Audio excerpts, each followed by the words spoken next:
gabi sa lahat ng ating tagapakinig. Nandito na naman tayo sa panibagong kwento na inyong mapakikinggan.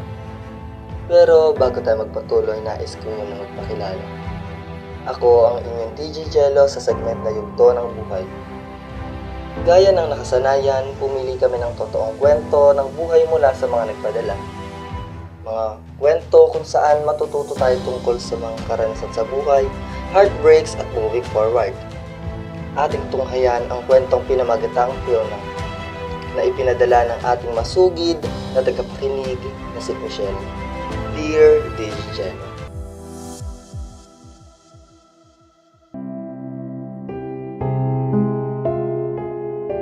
Ako si Fiona, hindi ko tunay na pangalan. At nais kong ibahagi ang kwento kong ito upang sabihin sa mga kabataan na igalang ang kanilang mga magulang at pahalagahan ang kanilang pag-aaral. Nangyari ito 10 taon na ang nakalipas nung nag-away kami ng aking ina. Saan ka galing? Anong oras na, Fiona? 11:11 na ng gabi. Sabi ko, umuwi ka bago mag-6:00. O ngayon, nandito na ako. Tigilan mo na ang daldal mo. As if you really care about my welfare? Yan ay umaarte kang parang nag-aalala ka? Crap it out! Nagsasawa na ako sa pakikitungo sa'yo. Sana ikaw na lang namatay imbis na si tatay. Dahil sa'yo na isang kalapating mababa ang lipad, iniwan niya tayo. Mag-ingat ka sa iyong mga sinasabing bata ka. Wala kang alam. Sa tingin mo, bata pa rin ako para maniwala sa kasinungalingan mo? Sino ka? Magandang gabi po, ma'am. Pasensya na po sa abala. Ako nga po pala si Diego Saavedra, ang boyfriend ng anak niyo si Fiona. Bakit nandito ka pa, Diego? Sabi ko sa'yo, umuwi ka na. Sorry, pero nag-aalala lang talaga ako na mapagalitan ka na nanay mo eh. Ma'am, sorry po kung late nakauwi si Fiona. Varsity player po kasi ako at parte po ng basketball team. At sinabihan ko po siya na umuwi na lang hindi ako kasama kasi po mapilit po siya eh. Inantay niya pa po ako. Pasensya na po. Huwag niyo po siyang sisihin. Ako po talaga may kasalanan. Okay lang, Diego. Hindi ko alam na may boyfriend na pala ang anak ko. At medyo gumaan ang loob ko na isa kang matapat na bata. I think dapat umuwi ka na. Baka mag-alala ang mga magulang mo sa'yo. Kalokohan!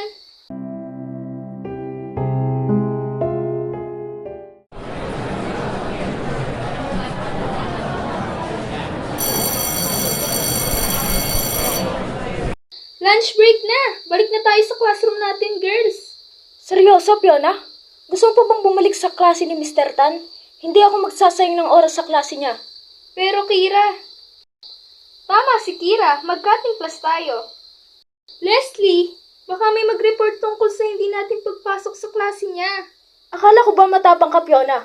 Nagawa mong sagot-sagutin ang nanay mo, pero ang simpleng pagtaka sa klase, naduduwag ka? Mamaya, imbitahan natin si Fiona sa tunay na mundo. Tunay na mundo? Oo, tunay na mundo, kung saan masaya ang lahat. Nasubukan mo na bang pumasok sa isang bar? Hindi pa. Kaya pala ang boring ng buhay mo. Sumama ka sa amin mamaya, magkita tayo sa plaza, 9 p.m. sharp. Huwag mong kalimutang magbihis ng maayos. Sige. Nakatakas ako noong gabing iyon mula sa aming tahanan. Sabi ko sa sarili ko that time, maybe that place might give me a peace from the pain I'm feeling for years. Pagdating namin sa bar na iyon, maingay ang lugar, pero mukhang nag-e-enjoy ang mga tao. May mga sumasayaw, may umiinom ng alak at may naniligarilyo. Natakot ako at that time kasi feeling ko lang may mangyayaring hindi maganda. Pero nawala ang pag-iisip na iyon nang hilahin ako ni Leslie para sumayaw sa dance floor.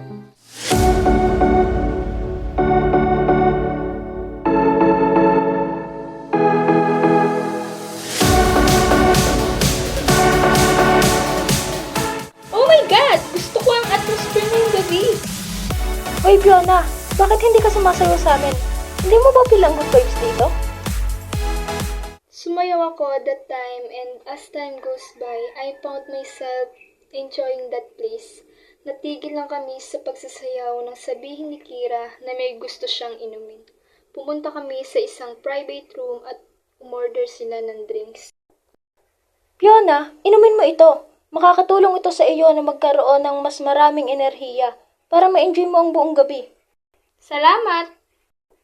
Kira, dala mo ba yung lighter mo? Oo, ito. Thanks.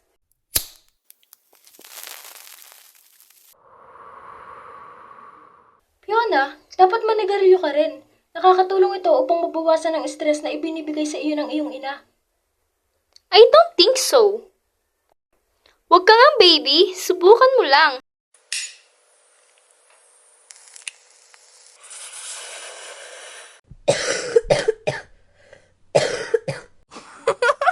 Hindi mo kailangan lunukin ng usok.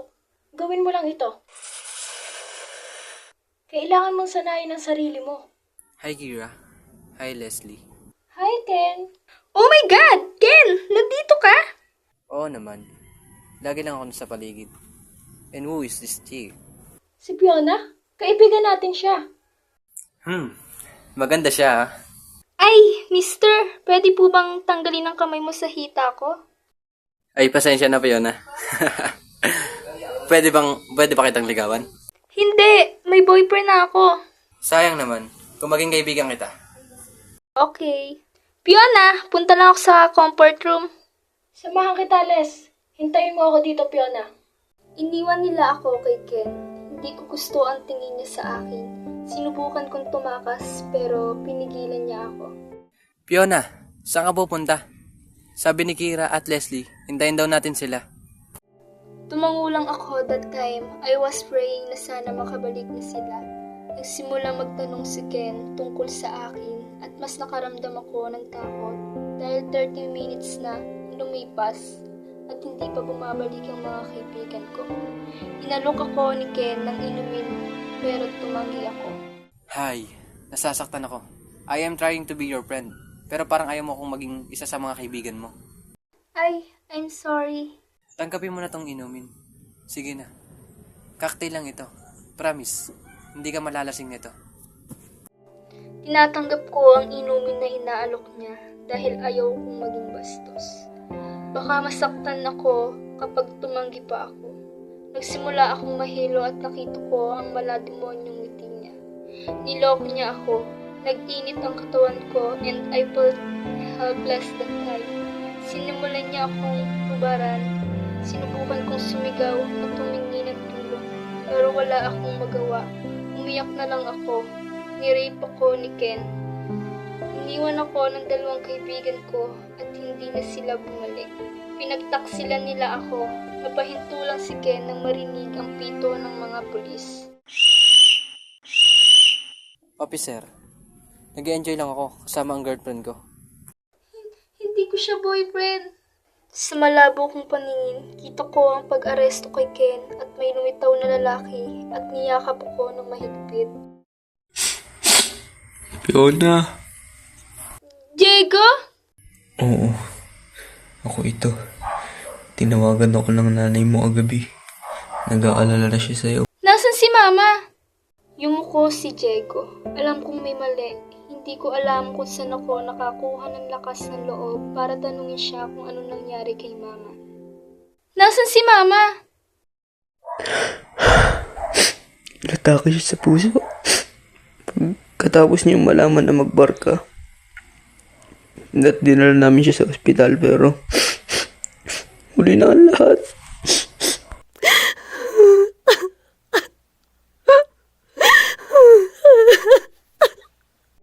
After that incident, hindi ko na alam ang gagawin ko. Huminto ako sa pag-aaral. Nagsimula akong maghanap ng trabaho.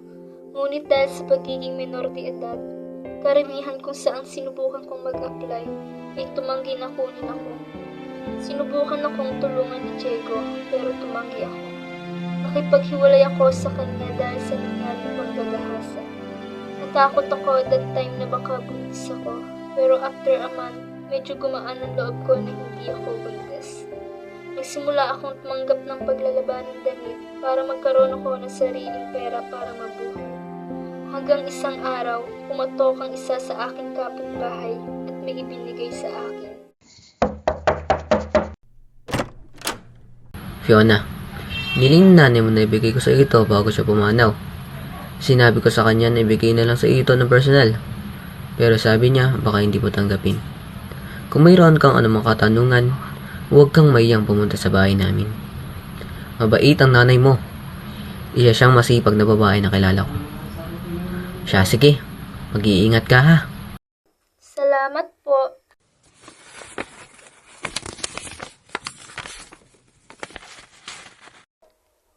Fiona, mahal kita anak ko. Alam kong galit ka sa akin dahil sa tingin mo ay nagtaksil ako sa iyong ama. Nasira ang pamilya natin dahil sa akin. I'm actually waiting for the right time to tell you the truth. But I can't get timing kasi every time I try to explain, galit ka na sa akin. Sobrang sakit sa tuwing sasampalin kita ng hindi mapigilan. Hindi ko intensyon na saktan ka. Gabi-gabi, iniisip ko kung bakit naging magulo ang lahat. Ang totoo, yung lalaking nakita mong niyayakap ko that time is your real father. Rodolfo ang pangalan niya. Kahit hindi ako kasal sa kanya, nagbibigay pa rin siya ng pera para suportahan ka. We're not in relationship, pero best friend ko siya.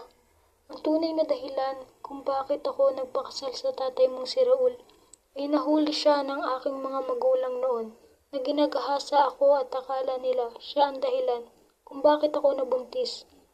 Iniwan tayo ni Raul dahil may sarili na siyang pamilya bago ka pa ipinanganak. Hindi siya patay.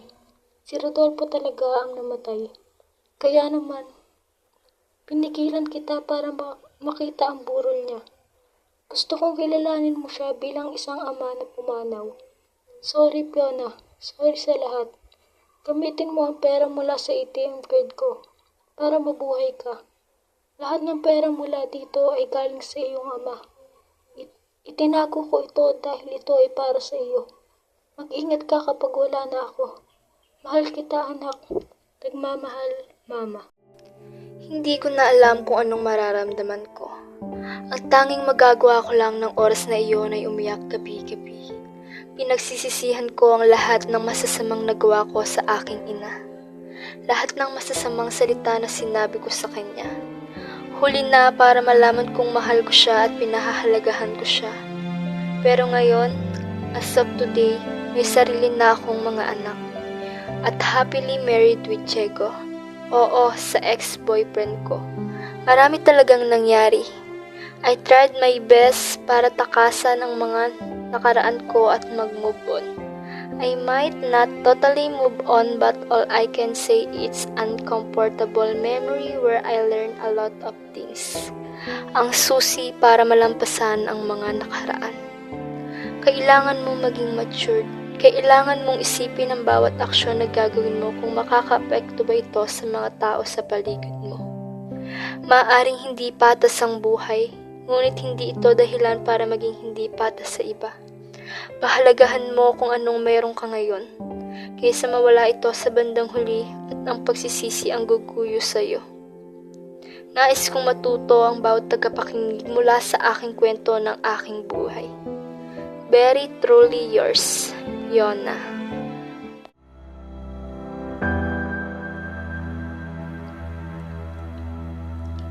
Hindi ko mapigilan ang luha ko kay Fiona. Isa kang matapang na babae, saludo ako sa iyo.